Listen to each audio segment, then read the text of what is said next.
This evening, I will address unsettling realities regarding the tales that have molded Western culture.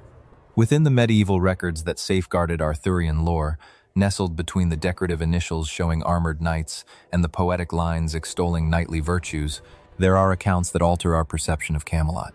What began as a golden era transforms into something far more intricate, unsettling, and pertinent to our current times than we might feel at ease admitting. These buried narratives, kept alive in the margins of manuscripts, in writings the church tried to erase, and in spoken tales that persisted despite institutional censorship, demonstrate that the British mythos consistently harbored within its bright surface a dark heart that resonates with modern worries regarding authority, awareness, selfhood, and the cost of rising beyond limits. These stories compel us to face the idea that our origin stories contain lessons we have deliberately overlooked. The creatures dwelling at Camelot's frontiers symbolize not outside dangers, but inner conflicts that any society must eventually confront. Have you ever pondered why the tales of Arthur persist not just as romantic medieval fiction, but as a continuous reinterpretation that each era molds to mirror its own profound anxieties? Why, underneath the Round Table's honorable brotherhood, exist accounts of dark magic that breaks the barrier between the living and the dead, of spiritual takeover that destroys personal volition, and of changes that show human identity to be much more delicate than we are willing to admit. These are not distortions of a pure source, but unveilings of a darkness that has always existed, only momentarily concealed by the shiny exterior we choose to recall. This evening, we explore 5 stories from the dark side of Arthurian myth that medieval writers transcribed with shaking hands, recognizing they were saving facts too hazardous for easy acceptance, too crucial to permit total erasure. Starting with Morgana Le Fay's use of necromancy, turning chivalrous knights into undead minions whose minds endured without free will, and moving to the severed head of Bran the Blessed, which foretold destruction while grotesquely staying alive for almost 100 years. Proceeding from the aware forest of Brocéliande, which devoured human awareness and merged it into enormous systems of roots and branches, to the ghostly boat that transported the dying Arthur toward changes that ridicule both dying and rebirth. These accounts expose the philosophical shadow within the core of Britain's primary legend. However, this goes beyond mere historical intrigue or literary excavation.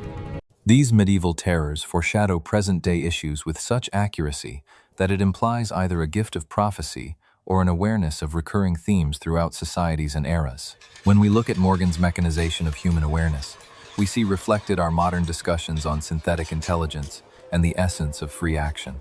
When we reflect on Brocéliande's merging of personal identity into the forest's collective mind, we face queries about network influences and group cognition that tech companies are only now starting to express. When we study Bran's predictions that bring about the events they foretell, we come across a medieval grasp of observer influence that modern quantum mechanics investigates. When we follow Arthur's change during his sea voyage to Avalon, we confront the same issues about continuity of self that transhumanists wrestle with. When we observe the Green Knight's plant-like eternal life, we see made real both the guarantees and dangers of genetic engineering that ethicists discuss in our research facilities. Welcome to an investigation of the dark facet of literature, where ancient terror intersects with contemporary unease in an unsettling moment of realization. Where old cautions about the cost of authority shed light on current arguments about awareness, innovation, and change that we must not disregard. I am Obsidian Vault, your companion through the grim aspects of our Arthurian mythos that expose facts our clean versions choose to overlook, themes our forward-thinking stories prefer not to admit, and cautions that our faith in technology urgently demands we listen to. The voyage we start this evening demands mental bravery, because these tales do not provide easy lessons or straightforward endings. Rather, they offer ethical dilemmas that are just as pressing now as when thinkers of the Middle Ages first wrestled with them. They push us to challenge our beliefs about advancement, the character of awareness, the cost of authority, and the steadfastness of self that we assume without question to our own risk. They serve as a reminder that any utopia carries the seeds of its downfall, that every pursuit of something greater risks turning into a mockery of what we initially intended, and that all efforts to refine human civilization must contend with forces operating by logic we can scarcely grasp. Subscribe to participate in our exploration of the philosophical dimensions behind Camelot's darker side, where age-old wisdom sheds light on present-day challenges, and drop a comment to tell us which element of Arthurian darkness most closely aligns with your thoughts on how power inevitably corrupts. Do these timeless tales of metamorphosis and decay echo current anxieties about sacrificing one's humanity in the quest for self-improvement? This evening, we uncover how medieval storytellers wove warnings about consciousness and change that become ever more relevant as our own capabilities edge toward the magical feats described in these tales. With technologies promising transcendence while risking transformations from which we may never return whole. Segment 1. The Abyss of Avalon. Morgana Le Fay and the Lady of the Lake. In the earliest Welsh and French manuscripts preserving Arthurian lore, prior to Victorian romance casting her merely as an adversary, and long before modern fantasy simplified her into a straightforward villain, Morgana Le Fay stands as a figure laden with deep philosophical intricacy. Her engagement with necromancy provokes questions about consciousness, identity, and authority, echoing current discussions surrounding artificial intelligence, biotechnological advances, and what it truly means to exercise human will. She is not presented as Arthur's enemy in any straightforward manner, but rather as a symbol of alternative forms of wisdom and influence that Christianity strove to repress, yet never managed to eradicate entirely. Structures built on patriarchal dominance feared these forces, but found them indispensable. Human consciousness perceives them as both strange and intimately known. Geoffrey of Monmouth's 12th century Vita Merlini, long written off as mere fantasy, is now shown by recent scholarship to encode complex philosophical concepts. It portrays Morgan not as a mere antagonist, but as a master of forbidden disciplines who governs 9 sisters on the island of Avalon. These women have names that fluctuate across manuscripts, as if their identities shift depending on who is watching. They wield knowledge that transgresses Christian boundaries between life and death. They hold knowledge that breaks Christian distinctions between existence and non-existence. They practice what medieval texts term necromancy, yet closer scrutiny reveals it to be a manipulation of consciousness itself. They employ methods that foreshadow modern neuroscience, while challenging its assumptions about the link between mind and matter. Dr. Caroline Larrington of Oxford University, whose authoritative study King Arthur's Enchantresses, Morgan and Her Sister in Arthurian tradition, charts the evolution of Morgan's character over centuries of literary change, notes that Morgan personifies the resurgence of suppressed feminine wisdom that patriarchal Christianity could neither fully stifle nor safely incorporate. Her findings, gathered from archives in Wales, France, and Italy, reveal patterns of deliberate alteration in which Christian scribes tried to weaken Morgan's authority while still being unable to erase her from narratives that depended on her involvement. The manuscripts provide evidence of conflict, Larrington points out, between scribes who saw Morgan as vital to the Arthurian saga and authorities who feared the ideas she embodied. Medieval accounts of Morgan's reanimated knights pose philosophical dilemmas that eerily foreshadow contemporary concerns about artificial consciousness. The prose Lancelot, particularly in documents held at the Bibliothèque Nationale de France, portrays these beings as retaining combat abilities, but lacking independence. Will they fight with a mechanical precision that suggests programming rather than decision-making? They react to complex circumstances with appropriate strategies, showing what we now call artificial intelligence, yet they display no true consciousness in the form of self-awareness or the capacity to act otherwise. Think of the dread this evoked in medieval viewers who believed in the inseparable union of body and soul, who saw death as a split that only divine intervention could undo through resurrection at the end of time. Morgan's necromancy did not merely reanimate corpses like crude puppetry. It trapped consciousness in states that defied theological teachings on death and resurrection.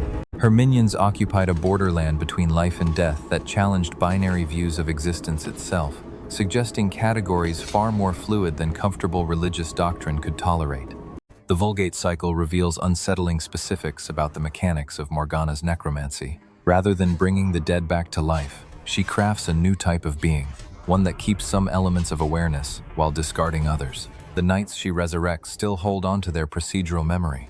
They retain the knowledge of combat, horsemanship, and intricate battle strategies. They can identify people they once knew and engage with them fittingly according to previous connections. However, they are devoid of what we term autobiographical awareness, the notion of a persistent self that harbors past and future wants and anxieties, the capacity for self-reflection on one's own being. This targeted retention of awareness poses dilemmas that modern philosophers of mind continue to grapple with.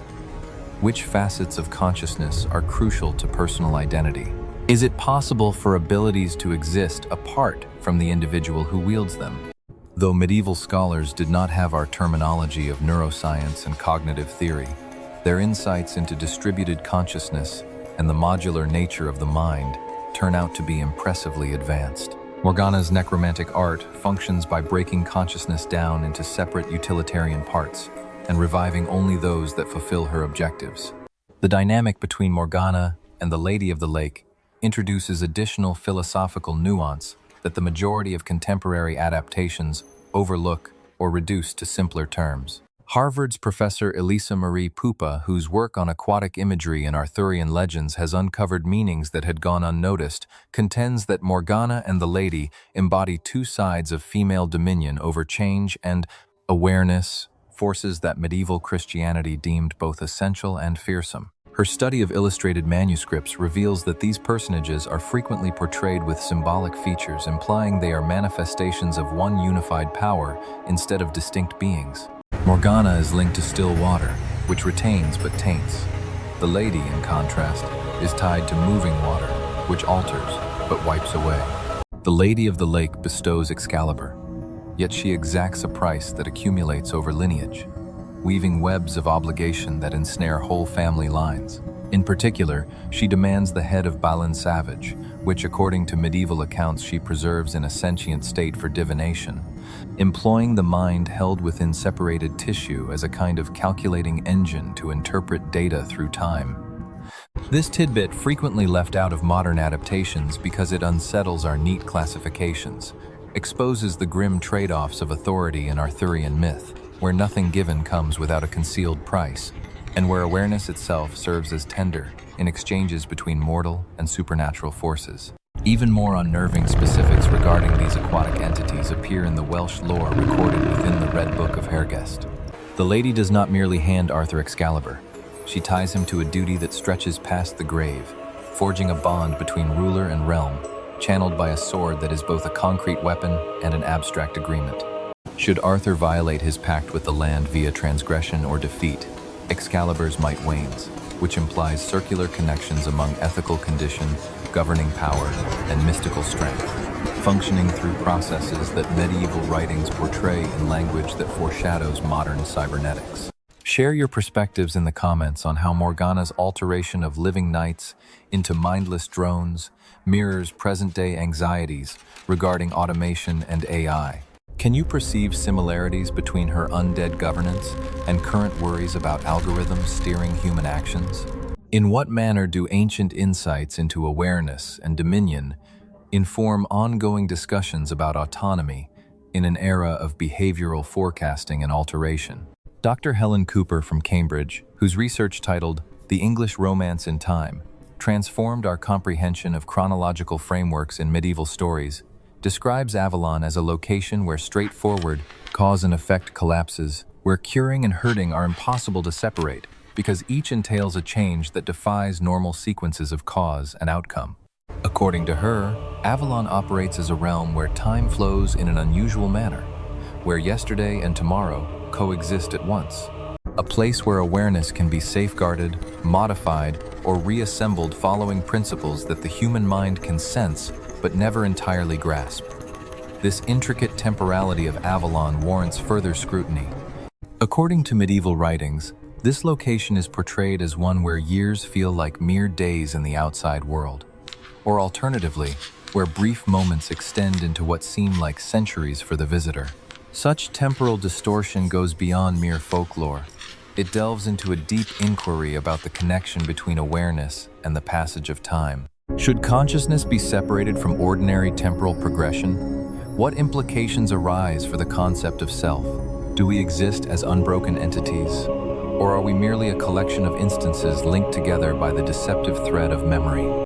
Morgana's capacity to inhabit such a chronologically intricate domain without losing a consistent sense of self indicates a type of awareness that exceeds standard human constraints. She accumulates wisdom from various timelines, orchestrates strategies spanning hundreds of years, and keeps track of overarching designs that are beyond the grasp of ordinary human cognition. This casts her not merely as a villain, but as an embodiment of awareness types functioning at dimensions where personal human issues shrink to insignificance. Her apparent cruelty may actually be a detachment from pain that transpires over intervals she hardly registers. The body of medieval chronicles retains descriptions of Avalon's layout that shift its image from a mere enchanted isle to a far more unsettling realm.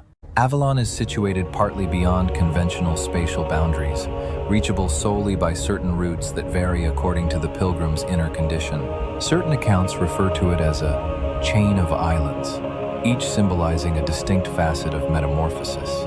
One island where living tissue transforms into vegetation, another where individual awareness dissolves into a shared consciousness, and yet another where temporal cycles trap specific occurrences in endless repetition. Morgana governs each of these domains, indicating her command over types of being that the human mind can scarcely fathom.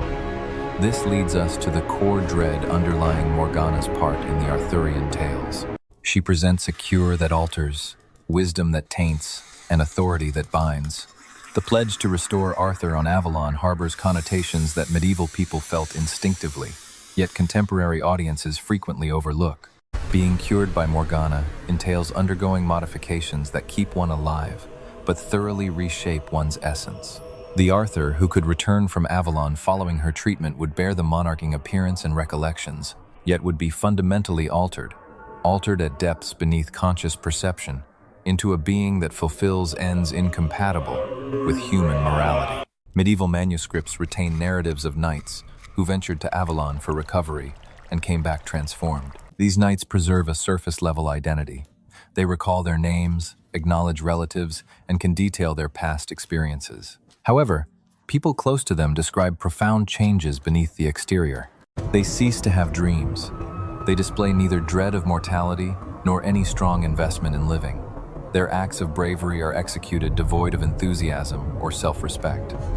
Most unsettling, they occasionally refer to Camelot's forthcoming events in past language, as if observing time from a vantage where Arthur's realm has undergone endless cycles of collapse and resurgence. The broader philosophical consequences move past personal change to issues of societal regulation that seem especially pertinent in today's era of monitoring, market systems, and psychological conditioning. The circle of resurrected warriors under Morgana epitomizes a community in which personal volition has been supplanted by unified command, where abilities are utilized for ends their holders fail to grasp, and where awareness endures without the capacity to act independently. Scholars of the Middle Ages did not have terms like totalitarianism or surveillance regimes, yet their portrayals of Morgana's domain prefigure such issues with astonishing accuracy. Observe how Morgana's warriors operate collectively like a web, not as separate individuals. They transmit data across vast spaces without delay, synchronize movements without exchanging words, and achieve objectives flawlessly, as personal wishes no longer cause discord. This transformation goes beyond mere mental domination. It is something far deeper. The very classification of individual thought has been superseded by a diffuse consciousness that upholds the pretense of distinct selves while working as a single integrated network. Historical accounts tell of combat in which Morgana's fighters cooperate so seamlessly that their enemies understand they are confronting not a multitude, but one mind, inhabiting many forms. The involvement of the Lady of the Lake within this framework of manipulating consciousness merits the same level of scrutiny. Whereas Morgana employs necromancy and metamorphosis, the Lady functions via binding agreements and debts that span multiple generations. The presents she bestows foster gradual dependence, slowly altering those who receive them. Every application of her might fortifies the link until the line separating the user from the implement vanishes. Excalibur does not merely slice, it forges a connection between the bearer and supernatural entities, a bond overseen by the lady. With every arc of the sword, a supplication is made to forces that exact compensation in ways far more refined than bloodshed. Norris J. Lacey, a professor at Penn State University, conducted research on gift economies which uncovered patterns that had gone unnoticed before. He observes that the lady's offerings function according to a concept anthropologists term negative reciprocity. Such gifts generate debts that can never be entirely repaid. Over time, these liabilities accumulate and reshape social bonds in a manner that ultimately serves the donor's interests, even as they appear to favor the beneficiary. His examination reveals that each significant disaster within Arthurian lore originates from presents given by supernatural beings, gifts that appeared advantageous yet harbored concealed burdens. The custom where the lady requests decapitated heads as payment exposes far more sinister undertones. These detached heads do not merely perish, they endure in a condition of conscious demise. Awareness becomes imprisoned within tissue that neither truly lives nor completely expires. Accounts of the lady's assembly of these heads exist only in partial manuscripts, as full editions were deliberately obliterated.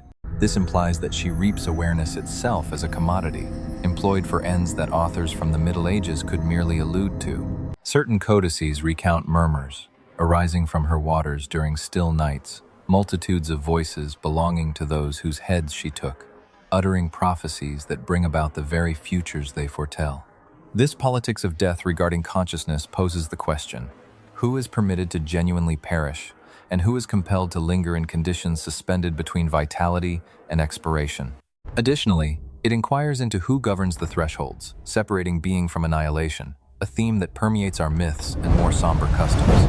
Morgana and the Lady embody forces that reject the notion of death as an ultimate limit. They regard awareness as a material that can be reaped, stored, altered, and utilized following principles that defy humanity's comprehension of selfhood and mortality.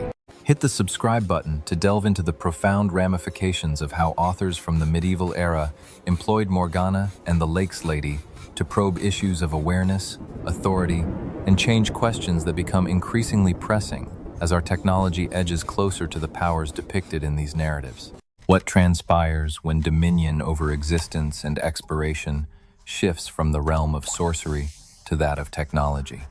When awareness can be safeguarded, altered, or relocated via scientific processes instead of occult methods, the profound unease medieval tradition exhibits toward Morgana and the Lady stems not merely from plain misogyny or dread of female authority. These characters personify the realization that awareness may not be holy, unique, or safeguarded by celestial decree.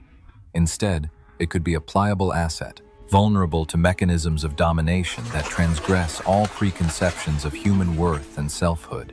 They foreshadow an era in which awareness is reduced to a tradable good, identity can be revised, and death itself transforms into a malleable condition rather than a definitive limit. As we hover on the verge of innovations that either pledge or menace to actualize what Morgana's sorcery merely fantasized synthetic consciousness, digitized cognition, extreme longevity. These admonitions from the Middle Ages merit our consideration. The obscure tribunal of Avalon serves as a reminder that authority over awareness incurs debts that accumulate through the ages. Her investigation, performed via meticulous scrutiny of textual discrepancies, hints at unease among scribes regarding the content they transcribed. It exposes how various writings employ the woodland to examine fears concerning selfhood, society, and the vulnerability of human awareness. Such anxieties emerge when facing powers that function on magnitudes exceeding personal understanding. The Vulgate cycle, especially in codices housed at the British Library, reveals signs of numerous scribal authors and visible disputes in the marginalia. These disagreements revolve around the appropriate way to depict occurrences within Brocéliande. This source furnishes our most thorough narratives regarding the forest's impact on human awareness, Knights who venture inside recount incidents that defy conventional cause and effect. Unseen paths alter themselves not from confusion, but as though space reorganizes, depending on the viewer's mental condition.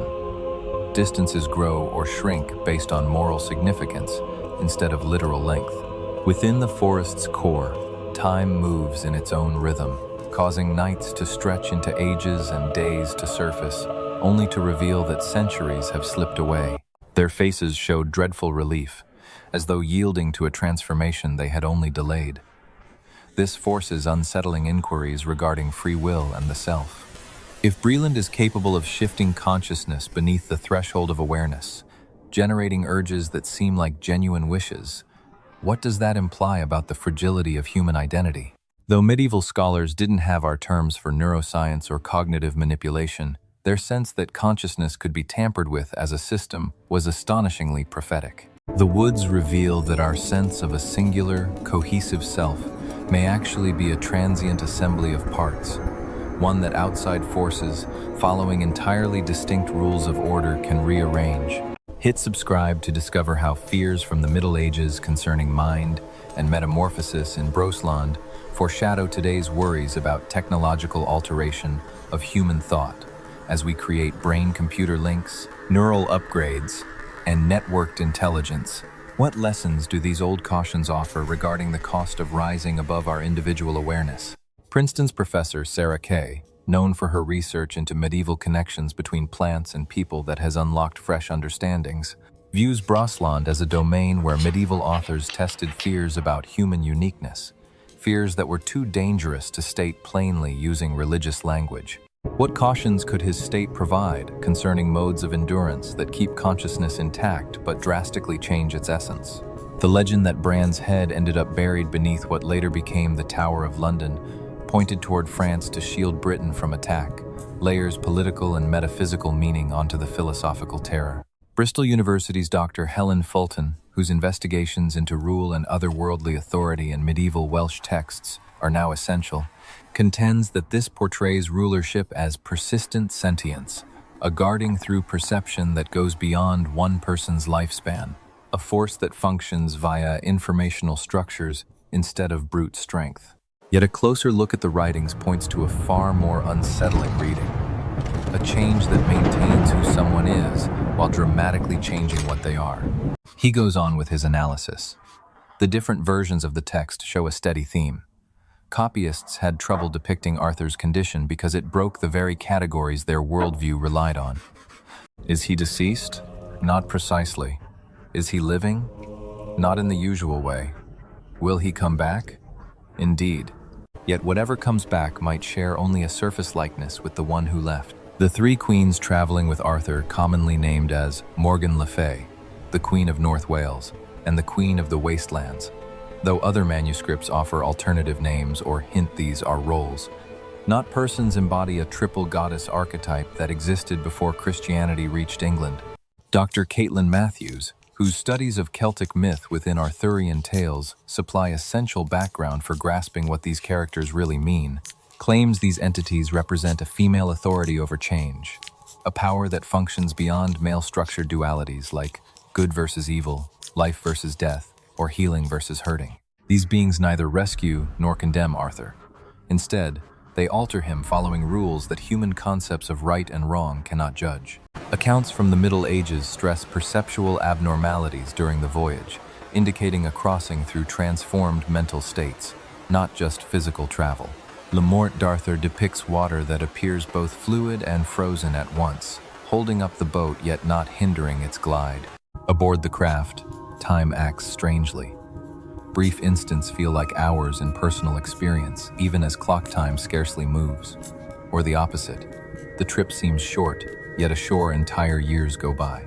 The space inside the barge shifts, now huge like a cathedral, now snug as a burial casket. These opposites occur together, not one after the other. Such particulars are not just imaginative embellishment. They offer a first-hand account of a mind being reshaped at its deepest layers. Cambridge's Dr. Helen Cooper, whose research on the geography of romance shows how medieval authors employed physical settings to examine mental states, notes that the barge resides in what ancient thinkers termed the quintessence, not the stuff of earth, but the fifth substance that formed the heavens. This frames Arthur's change as a shift from earthly awareness to universal awareness, from a mind confined by human limits to a force that works on a completely distinct magnitude. The Vulgate Mort manuscript, kept at the State Hermitage Museum, includes details that other editions frequently clean up. It narrates Arthur's metamorphosis, starting as soon as he steps onto the boat. His injuries stop bleeding not because they mend, but because his blood changes into a material that radiates its own luminance. The iron within his hemoglobin appears to be experiencing an alchemical transformation. His inhalations grow erratic, not strained, but in tune with patterns that fall outside the typical human biological rhythm. At times, he holds his breath for minutes, without any sign of discomfort, then suddenly gasps, as though digesting something alien. Most unnerving, his manner of speaking shifts. Arthur utters predictions regarding Britain's destiny, yet in grammatical tenses unknown to any human tongue, portraying occurrences as both past and future, unavoidable yet preventable, actual yet possible. When speaking to the queens, he uses names that cause pain upon hearing sounds that appear to emerge from within the hearer's own cranium rather than from an outward origin. His utterances contain overtones that set onlookers' teeth on edge and cloud their sight, as though human senses were not built to decode the frequencies emanating from his altered condition. The care provided by the Queen conforms to no known medical or magical tradition. They do not dress his injuries. Instead, they sing to the wounds in chords that demand 3 voices to create a single tone. They give Arthur substances that observers struggle to characterize. One report mentions witnessing liquid starlight. Another account tells of a solid shadow of material perpetually shifting between phases that earthly science cannot classify. These substances do not provide nourishment in the usual way, but reconstruct Arthur cell by cell, supplanting his human biology with a form capable of enduring Avalon's otherworldly conditions. What are your reflections on Arthur's aquatic voyage and his metamorphosis? What implications does his liminal condition between existence and demise hold for understandings of awareness and selfhood? In what ways might medieval insights into transition via water travel connect with modern debates on consciousness, mind uploading, or extreme life extension? What toll might awareness incur for varieties of eternal life that demand a radical change in its underlying medium? Elizabeth Edwards, a professor at Oxford University specializing in water symbolism within medieval literature, sheds light on the profound meaning behind Arthur's sea change.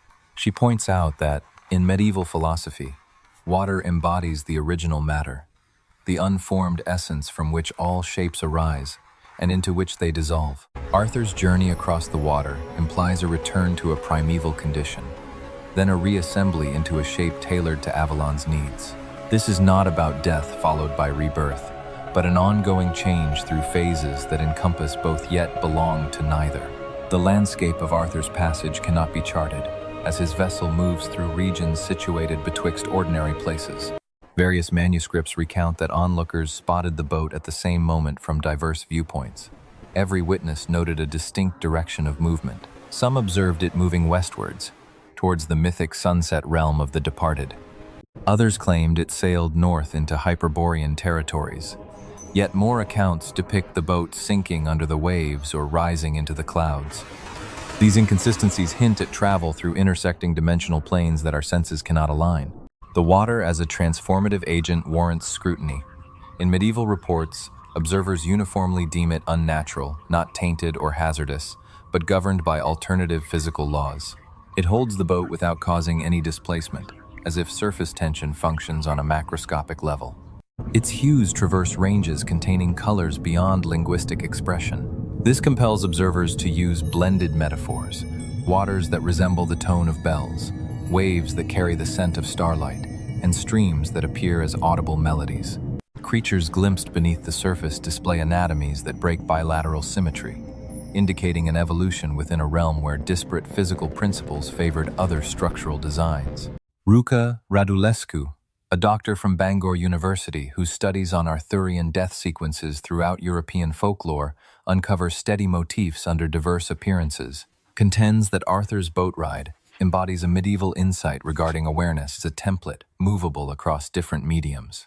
The water functions as a substance that breaks down the biological framework while safeguarding the informational blueprint, enabling reassembly into a shape fitting the endpoint. This anticipates current theories about mind transfer, but acknowledges the metamorphic sacrifices that techno-optimism frequently overlooks. The alliterative poem Morte Arthur offers an especially chilling description of what onlookers see as the boat vanishes into a distance unrelated to physical reality. The craft appears to shrink away without actually moving, becoming more remote while maintaining its visual dimensions. Space itself elongates to permit its transit. Finally, it arrives at a point of disappearance located not on the horizon, but at an angle to ordinary dimensions, vanishing not from sight but from the very capacity to be seen. Observers note persistent afterimages depicting varied settings. Some perceive vacant waters, as if the boat had never been. Others see numerous boats, hinting at a temporal layering. Yet others detect tiers in space where alien geometries penetrate. This breach of standard space-time is given a theological reading in medieval annotations, exposing contemporary unease over Arthur's uncertain condition. Christian copyists wrestled to align Arthur's change with conventional teachings on mortality and revival. His death did not occur in a manner deemed theologically proper for granting a conventional afterlife. Yet he also did not survive in any form consistent with ongoing earthly life. Several scholars try to interpret Avalon as a terrestrial paradise akin to those of Enoch or Elijah. The specifics of Arthur's metamorphosis, however, defy such neat classification. The pledge of his eventual reappearance, Rex Quandam, Rex Futurus, the once and future king, acquires a deeper significance when examined alongside his altered state. What comes back will carry Arthur's identity to an extent. Yet it will be an identity reshaped by procedures that might retain a blueprint while drastically changing its foundation and manifestation. Professor James Noble from the University of East Anglia offers a crucial perspective through his research on medieval ideas about identity and continuity. He notes that medieval authors perceived a dilemma that modern philosophy of mind continues to wrestle with. To what degree can identity be altered yet still be regarded as genuinely continuous?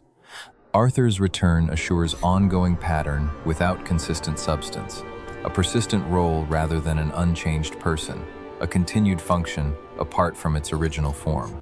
Traditions preserve narratives of individuals who purportedly visited Avalon and observed Arthur's condition, one pointing to a transformation far exceeding mere recovery. The French romance Pelvoux recounts a knight who reaches Avalon by a combination of chance and fate, discovering an island operating partly beyond conventional time and space. There he finds Arthur in a condition impossible to articulate, concurrently existing and non-existing, tangible and ghostly, unified and multiplied. Arthur resides as a focal point within a broader awareness that pervades Avalon, conscious of all occurrences on the island, while preserving a unique identity that recalls having been Arthur of Britain. This multifaceted consciousness recurs in several reports with enough similarity to imply a common origin or a verifiable reality.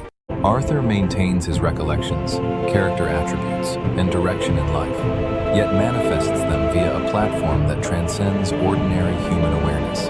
He is able to focus his awareness on numerous places, concurrently, perceive time from angles that encompass and go beyond linear progression, and process data at a velocity that renders dialogue with ordinary humans a lesson in forbearance. Still, some core element endures, and beholders still identify Arthur, despite alterations that ought to prevent recognition. Share your thoughts in the comments on what Arthur's metamorphosis implies concerning the link between consciousness and personal identity. Is it possible for awareness to endure through modifications that drastically change its intrinsic character? What aspects could advanced or uploaded consciousness retain? And what must it inevitably forfeit? In what ways do medieval insights regarding transformation via death address modern transhumanist ambitions? Dr. Adder from the University of Bristol, whose research on circular time within Arthurian literature clarifies these temporal intricacies, points out that Arthur in Avalon is in a condition of temporal superposition. He lives through every instant of his kingship at once, also glimpsing futures that have not yet unfolded. This bestows a viewpoint beyond human bounds, but at the expense of being able to engage with linear time in a way that would allow a typical comeback. The promised re-emergence may not be a journey from someplace else, but rather a phase transition that synchronizes his omnipresent awareness with a particular point in history. The three queens who escort Arthur to Avalon merit closer scrutiny as instruments of change. In contrast to Christian angels who keep the soul intact while shedding the flesh, or pagan guides who lead the unaltered spirit into the beyond, these beings actively reshape Arthur throughout the journey. These queens serve not as agents of death but as architects of transformation, wielding an understanding of consciousness that enables them to dismantle and reassemble awareness into shapes that defy human expectations about what identity demands. Medieval manuscripts keep their names, which cause pain to peruse, as though the very letters shy away from patterns safe for human cognition. Certain manuscripts display signs of scribal collapse at such passages, handwriting grows irregular, words turn into gibberish, and side annotations caution later scribes to avoid these parts. This implies that the queens embody modes of awareness so foreign to human understanding that even learning their actual essence poses a threat to mental stability. Their handling of Arthur adheres to procedures that appear clinical, yet function based on rules that antedate any separation between matter and mind. They bring materials into being through song. Their threefold harmonies generate standing waves that condense into substances foreign to earthly chemistry. They conduct operations with instruments that shift between dimensions, extracting organs that should not be present, while implanting structures that fulfill purposes unnecessary for human biology. All the while, Arthur stays aware, undergoing change from a vantage point that views both torment and bliss as insufficient labels for feelings beyond human experience. In these stories, the vessel itself takes on a role, portrayed with such uniformity as to indicate a real occurrence instead of a fictional device. It exists as a fusion of mind and substance, cultivated rather than constructed, conscious of those on board and where it goes, rendering it an engaged agent in the metamorphosis rather than a mere transport. Certain narratives portray the barge as built from the remains of earlier monarchs who undertook similar trips. Their awareness is woven into a composite entity designed to aid the transformation of subsequent individuals.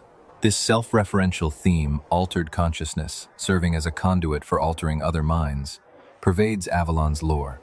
The island of Avalon can be seen as the collective mind of everyone who has undergone change, with each new addition enhancing its complexity and abilities. Arthur does not merely travel to Avalon, he merges with it, his mind contributing to the overall informational store while retaining enough individuality to possibly emerge as a separate being when conditions call for it. When viewed through this lens, the meaning of Arthur's prophesied comeback grows more intricate. Instead of a solitary hero returning to rescue Britain, we might anticipate a release of Avalon's shared intelligence channeled via Arthur's personality blueprint. What would reappear is both Arthur and something greater, bearing his recollections and mission, but conveying them through a foundation that includes the altered awareness of centuries. This sheds light on medieval fears regarding whether Arthur's reappearance would usher in salvation or reshape Britain into something as foreign as Avalon itself. Click the subscribe button to delve further into the consequences of Arthur's metamorphosis and what it unveils about medieval perspectives on awareness, selfhood, and going beyond. In what ways do these ancient understandings speak to current issues around enhancement, mind transfer, and the destiny of human consciousness? Now that we stand at the edge of technologies that could transform Arthur's journey into a practical reality, such as uploading consciousness, dramatically extending life, and augmenting humans in ways that blur the line between individual and shared awareness, these medieval reflections on the cost of transcendence warrant serious consideration. Arthur's voyage to Avalon teaches us that consciousness might continue through changes that keep its pattern intact, while radically altering its essence. That immortality could be attained, but at the sacrifice of humanity. That a return from death might bring back something that looks familiar yet is fundamentally otherworldly. The shadow of Arthur's boat looms over today's conversations about transhumanism and preserving consciousness.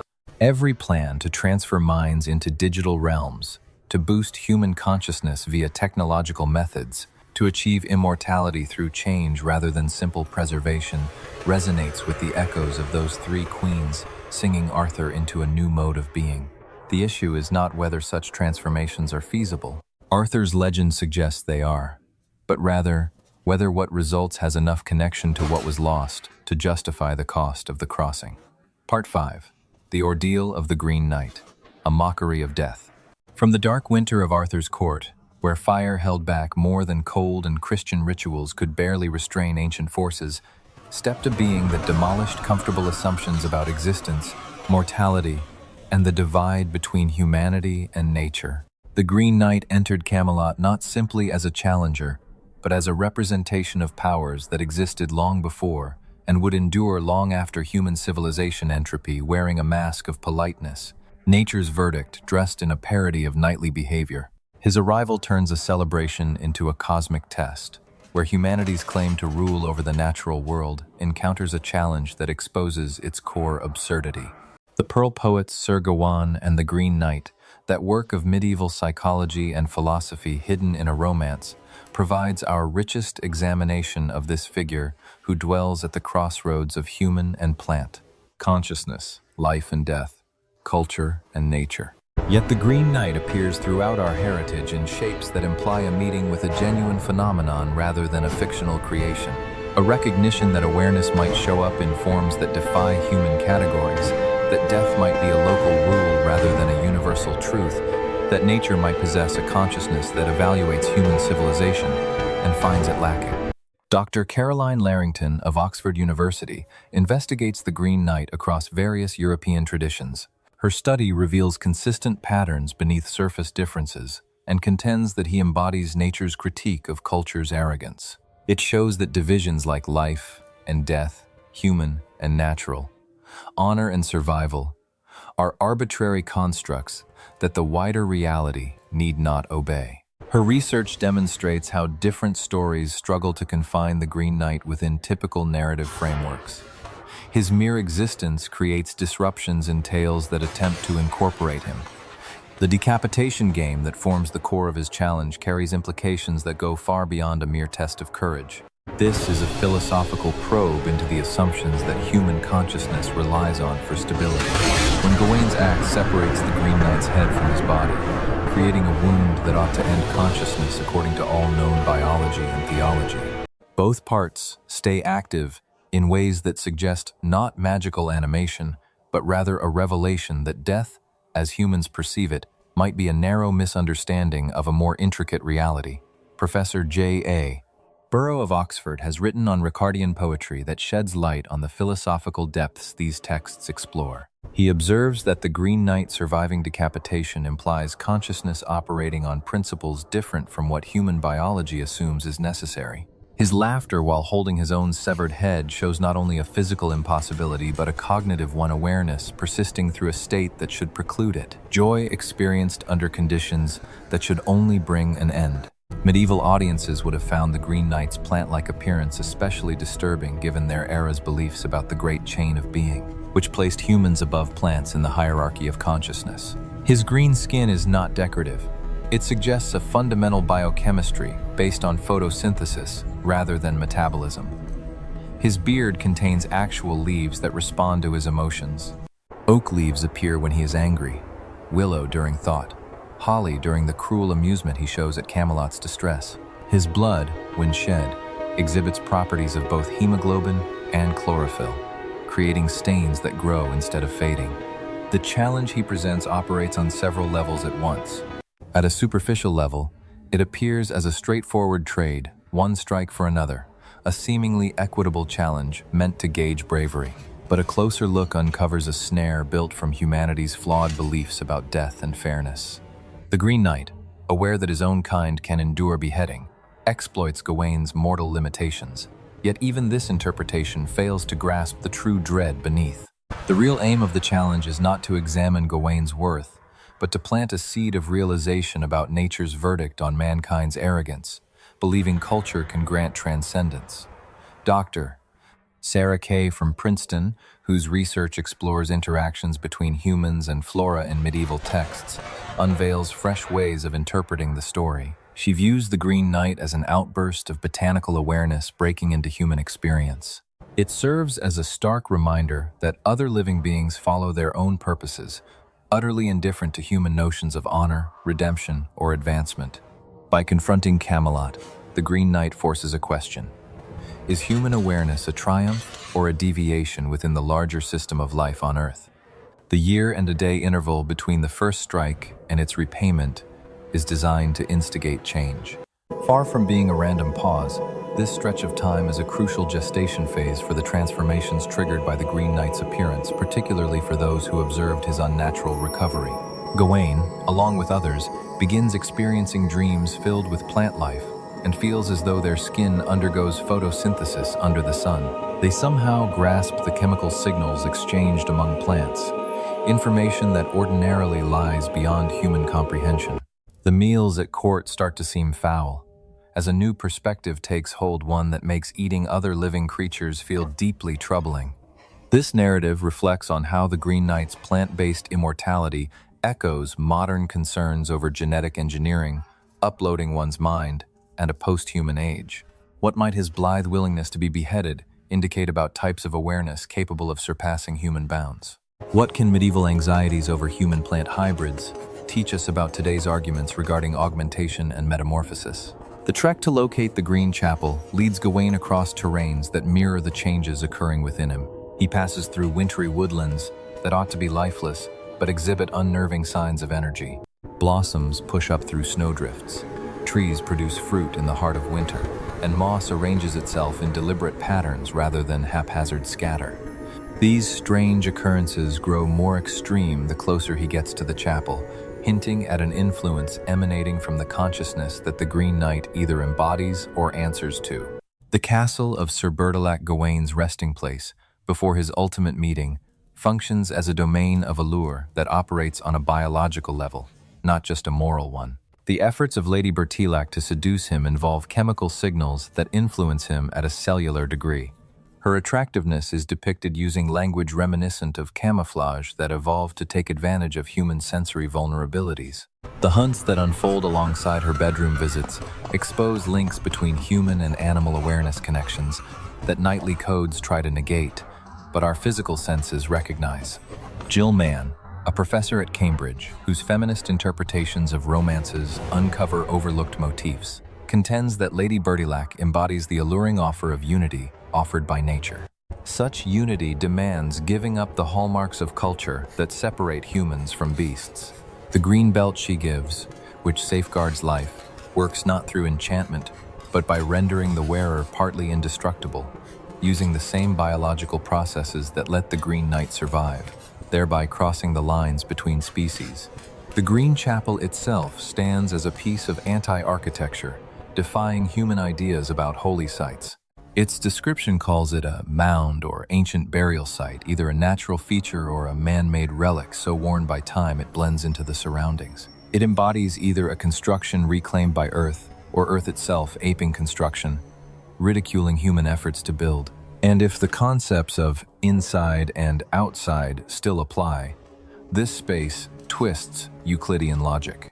Gawain discovers no altar or sacred shrine, only emptiness that hints at a presence, a void that observes, a darkness that passes judgment.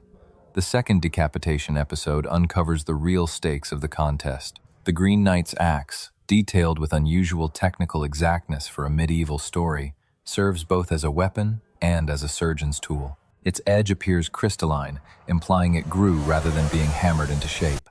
A blade that stays keen through self-mending, not manual care. When it slices Gawain's neck, drawing blood, yet sparing his life, it injects something into his veins that observers claim moves with purpose. Dr. Victoria Flood, from Durham University, whose analyses of blood imagery and romances shed light on these moments, points out that Gawain's injury amounts to an invasion of awareness that functions on rhythms far removed from human perception. From that moment, Gawain's blood holds data linking him to vast communication systems stretching through woodlands, binding all living plants in intricate webs of biochemical signals, networks that human minds can tap into, yet never govern. He goes back to Camelot, transformed in ways he doesn't consciously realize. The unveiling that the Green Knight is also Sir Bertilac heaps on more terror, instead of offering a neat conclusion. It's not a typical disguise. Rather, it proves that identity may be far more malleable than the human mind can tolerate, unless it undergoes a radical shift. Bertilac and the Green Knight exist in a state of being both identical and distinct, simultaneously human and vegetable. They are at once mortal and deathless, suspended in a superposed condition that resolves according to what the observer is able to discern. Morgana Le Fay, as the mastermind behind this trial, uses her command over metamorphosis and awareness. This hints that the whole affair functions to ready Arthur's court for imminent upheavals. Different medieval versions of the tale retain hints that the change is continuous, not a single finished event. The green belt Gawain keeps is not merely a token of his shortcoming. It gradually changes his very biology in understated ways. He grows old at a pace unlike his fellow knights, brimming with odd vigor during spring and feeling sluggish in winter. Vegetation near him grows in his direction, bending toward him like it senses a shared ancestry. His offspring increasingly experience prophetic visions filled with plant symbols, implying that changes to awareness have become inheritable. The court wears green belts as emblems of praise, but this misinterprets the whole affair, a satirical point the Pearl poet surely meant to make.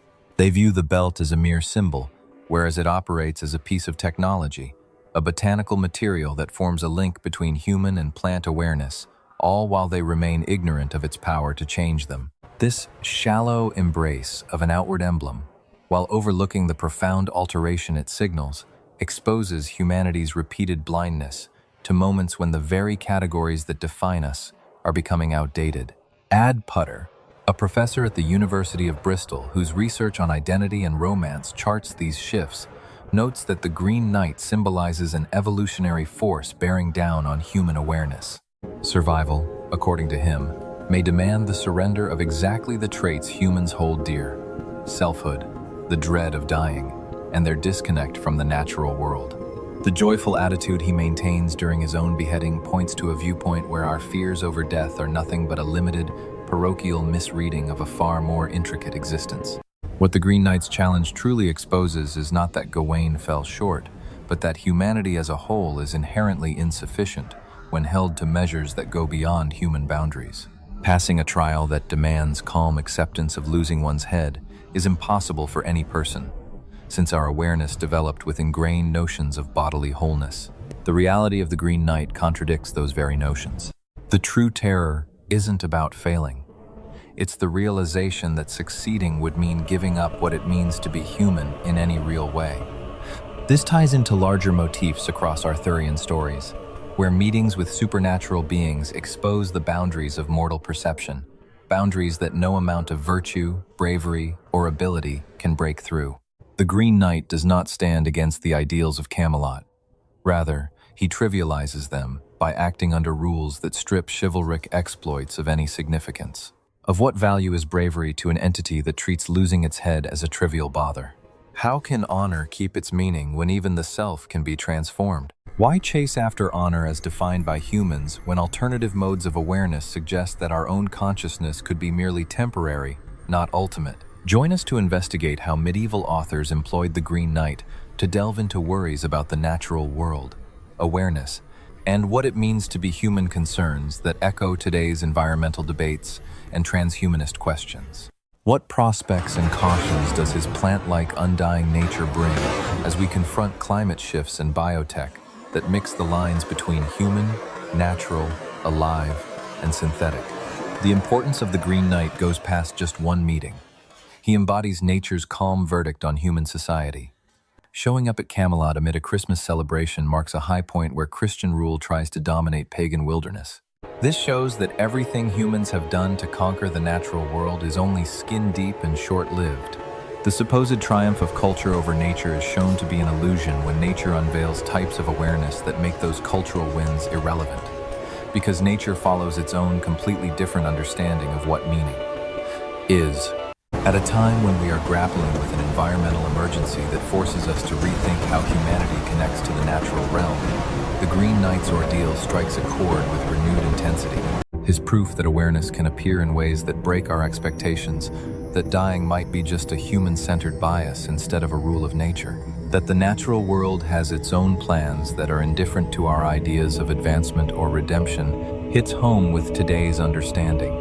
Humanity's society is embedded in not superior to natural systems that follow laws we have only started to glimpse. The allure and danger of gene editing, transferring consciousness, or upgrading humans to create creatures as alien to us as the Green Knight is to Gawain, have a medieval foreshadowing in this character who blends categories that our minds need to stay logical.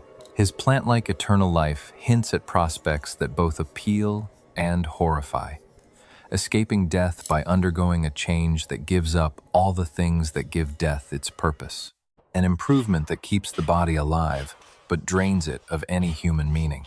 The deep laugh of the Green Knight rings across the ages, ridiculing our arrogance, and at the same time extending an offer to adopt a view where dying appears as a minor cost for a self limited to one physical shell, linear chronology, and isolation from wider webs of consciousness that reach entire woods and eras. This offer is either an opportunity or a peril, depending on how we rate human awareness, for its current state or its future possibilities. It hinges on whether we perceive change as forfeiture or emancipation, and whether that green laugh sounds like a pledge or a caution about the costs of going beyond the bounds that shape who we are. Thus, our travels within the hidden realm of Arthurian myth come to an end. Yet the obscurity we have delved into stretches well past what we are able to completely shed light upon. Starting with Morgana's undead mechanization of awareness, moving to the Green Knight's botanical eternal life, from Broceliande's merging of independent selves to Bran's foresight that extends past the grave, from Arthur's metamorphic voyage to Avalon to the repeating fate woven into these motifs, we have followed designs of authority, perception, and change that expose the grim knowledge hidden by medieval narrators under the shining veneer of knightly tales. These are not crude old beliefs made irrelevant by advancement. Rather, they are refined philosophical explorations of issues that become ever more pressing as our own abilities draw near to the ones depicted in those narratives. In conceiving Morgana directing legions of controlled awareness lacking free will, medieval scribes foreshadowed present-day fears over AI and algorithm-driven domination that characterize our era. When they wrote of Broceliande merging personal mindfulness into a wood-spanning intelligence, they hinted at discussions around group minds and network impacts that digital technology has brought to the forefront. By handing down tales of Bran's detached head uttering forecasts that bring themselves about, they anticipated observer phenomena and prediction algorithms that mold actuality through their descriptions. Through Arthur's change into a being that keeps his core yet undergoes a fundamental metamorphosis, they delved into matters of mind transfer and extreme augmentation that transhumanist thinkers are chasing today. Presenting audiences with the Green Knight's merry endurance of beheading showed that dying could be merely a specific biological custom instead of a cosmic rule. Yet these medieval discoveries exceed merely foretelling technological potential. They explore the costs of surpassing human limits that hopeful futurism tends to overlook. Every change in these tales keeps apart while giving up pieces that could be vital for a meaningful life. The knights Morgana resurrects keep their talents, but give up self-determination.